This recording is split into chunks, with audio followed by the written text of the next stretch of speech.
sini adalah pusatnya dari mata air Gunung Muncar. Ada yang bilang Muncar atau Muncar. Di sebelah selatan itu yang diambil mata airnya untuk PDAM dan juga untuk warga desa Karangrejo. Dan selain ini yang alirannya lebihnya dari PDAM itu dialirkan ke sawah. Jadi ini bisa sampai di Gandusari, kemudian Pobalan, Durenan, juga sampai bahkan Kabupaten Tulungagung. Mata pencarian di Desa Karangrejo atau Kecamatan Kampak ini apa aja Pak Imam? Jadi kalau yang sekitar hutan itu ya ke hutan dengan hasil pertaniannya itu tadi durian, kemudian pucung, kelapa, dan tumbuh-tumbuhan yang ada di sini. Tuh. Kemudian kalau yang di daerah datar ya ke sawah itu.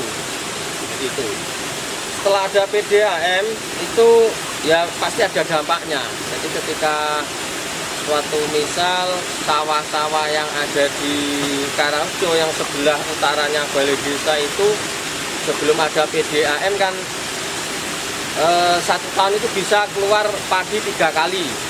Tapi setelah ada ini cuma 2 kali. Yang bulan yang tribulan yang ketiga itu biasanya ditanami palawija, jagung dan sebagainya. Ini ya, yang pipa ini, yang 2 kecil ini khusus untuk Desa Karangrejo. Kemudian yang 2 yang kecil dan yang besar itu untuk PDAM.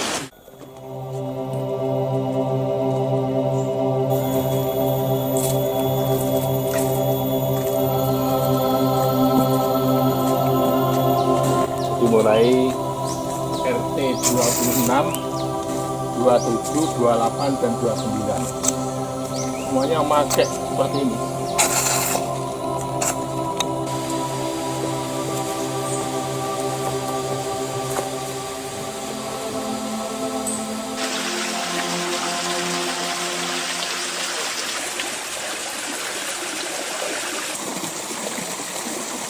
Ini kan ada pipa-pipa Pak. Iya. Cara warga pipa-pipa ngambil airnya seperti apa Pak?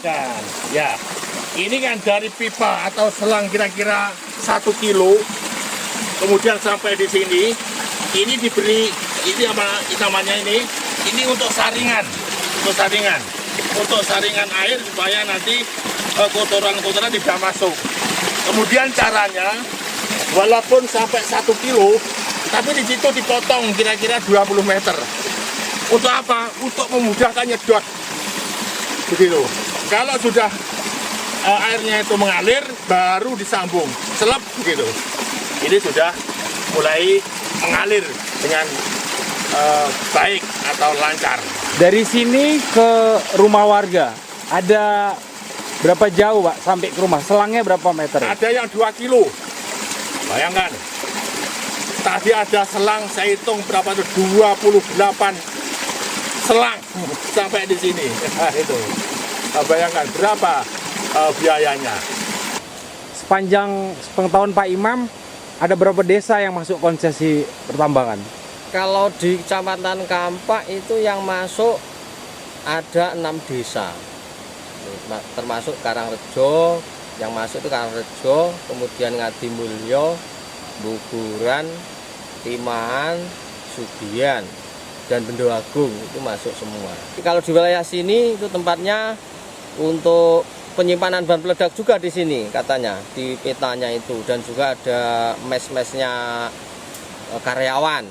Itu kalau di wilayah Ngadimulyo itu untuk pembuangan limbahnya itu di wilayah Ngadimulyo. Saya bisa membayangkan seandainya tempat seperti ini digali, suatu misal ada emasnya, ada tambangnya emas kemudian digali, alangkah parahnya kejadian yang dialami oleh masyarakat. Terutama sumber air jelas hilang, kemudian tanah-tanah hancur, masyarakat sekitarnya yang kelewatan hancur, Kemudian kalau itu sudah bercampur dengan obat-obatan, coba bayangkan. Apa yang terjadi? Habitat perikanan hilang. Kemudian pertanian hancur. Masyarakat sekitarnya yang memerlukan sumur mungkin terembus dengan racun-racun itu. Alangkah hebatnya.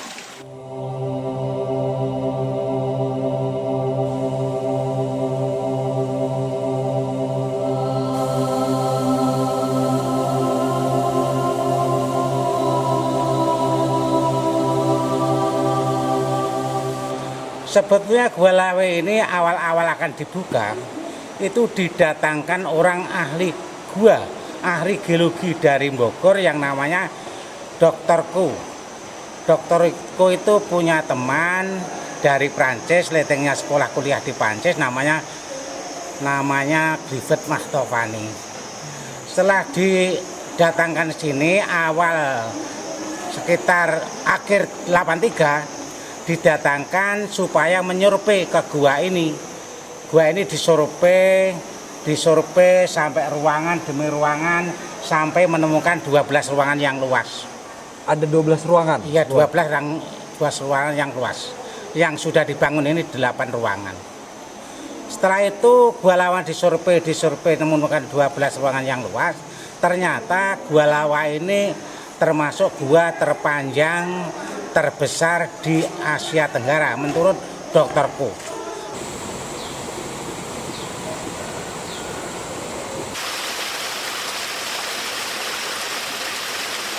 Di dalam sendiri ada berapa ruangan, Pak Tarno?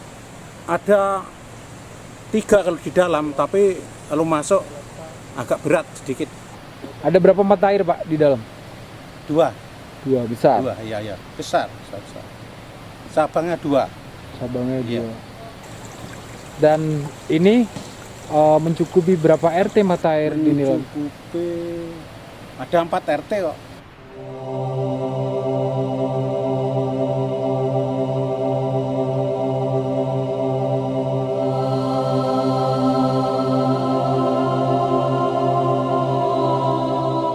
Isu tentang adanya tambang yang jelas-jelas ada potensi kerusakan, saya sebagai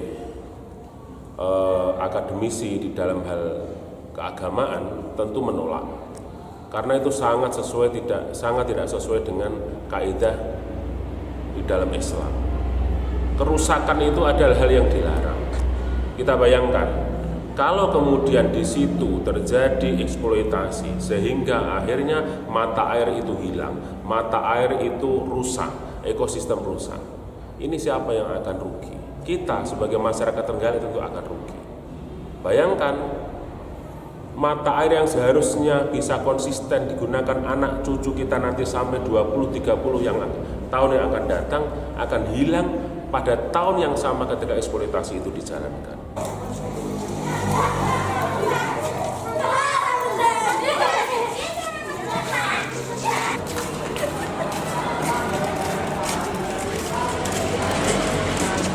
Jadi kita dilarang untuk merusak air, merusak daratan, merusak lingkungan di mana kita berada. Karena apa? Karena ada satu kaidah di dalam Islam, darul mafasid muqaddamun ala jalbil masoleh. Menolak bahaya yang lebih besar yaitu apa? Hilangnya sumber daya, baik itu air, lingkungan, hutan, ekosistem, itu harus kita dahulukan daripada kita jalbil masoleh, mengambil kemanfaatan dari alam.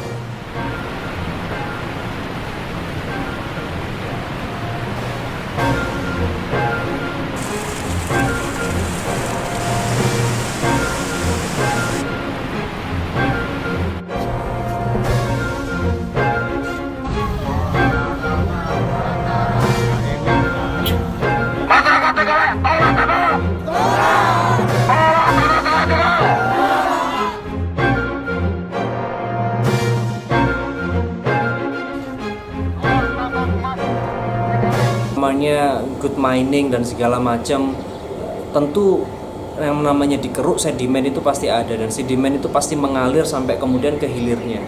Ke hilirnya di mana? Ya akhirnya ke pesisir pantai kita.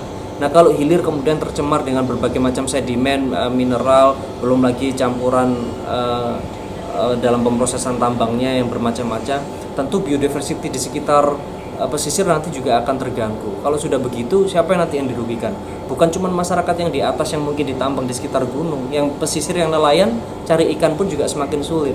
Jadi menurut saya cita-cita pembangunan rendah karbon, kemudian agenda presidensi G20 kita juga dalam tanda kutip ya harus direvisi ulang bagaimana narasi dan aksi yang ada di lapangan ini benar apa tidak. Jadi saya memohon sekali kepada pemerintah pusat, karena saya juga bagian dari pemerintah sebenarnya, maka tentu kami harus mengambil langkah-langkah advokasi dengan data-data yang kami berikan, harusnya itu bisa memperkuat bahwa masa depan Indonesia atau masa depan Trenggalek bisa makmur tanpa semata-mata harus kemudian mengandalkan pada sektor tambang.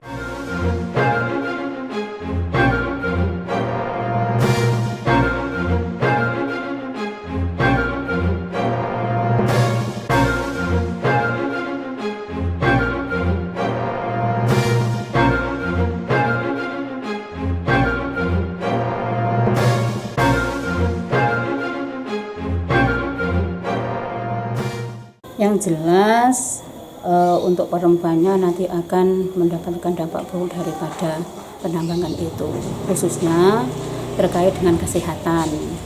Karena apa? Karena kita tahu sebenarnya semua ini adalah yang paling bagus, adalah yang paling berarti kehidupan kita itu adalah kesehatan. Apalah artinya kehidupan tanpa kesehatan. Nah, dengan sehat maka semuanya akan menjadi lancar, khususnya kepada kaum perempuan. Nah, kaum perempuan ini sehat tidak hanya untuk satu orang, tapi untuk keluarga, terus untuk masyarakat dan lain sebagainya. Kabupaten Trenggalek sendiri itu sebenarnya didominasi oleh wilayah Kars. Dia memiliki dua formasi batuan gamping, yang pertama adalah formasi Wonosari dan yang kedua adalah formasi campur darat. Ekosistem Karsnya sendiri Trenggalek ini yang pernah didelinasi sama KLHK itu ada seluas 53.000 sekian hektar gitu. Itu masuk ekosistem Kars gitu. Di sini juga kita temuin dalam banyaklah sumber-sumber air, terus ya sungai bawah tanah, goa dan lain-lainnya. Di wilayah Kars sendiri tuh pernah ada penelitian untuk wilayah Kars di Jawa itu dia menyerap karbon dari atmosfer itu sekitar 291.000 ton. Itu setara dengan sekitar 1,19 juta ton CO2 gitu. Ekosistem yang ada di Trenggalek ini salah satu yang terluas yang ada di Jawa Timur utamanya, dan pertambangan emas yang dimiliki, wilayahnya yang dimiliki oleh atau izinnya yang dimiliki oleh PT SMN itu juga terluas ini. Ini bukan main-main, ini 9 kecamatan, ini banyak sekali penduduk-penduduk yang tinggal di situ, banyak sekali manusia yang berkegiatan ekonomi di situ.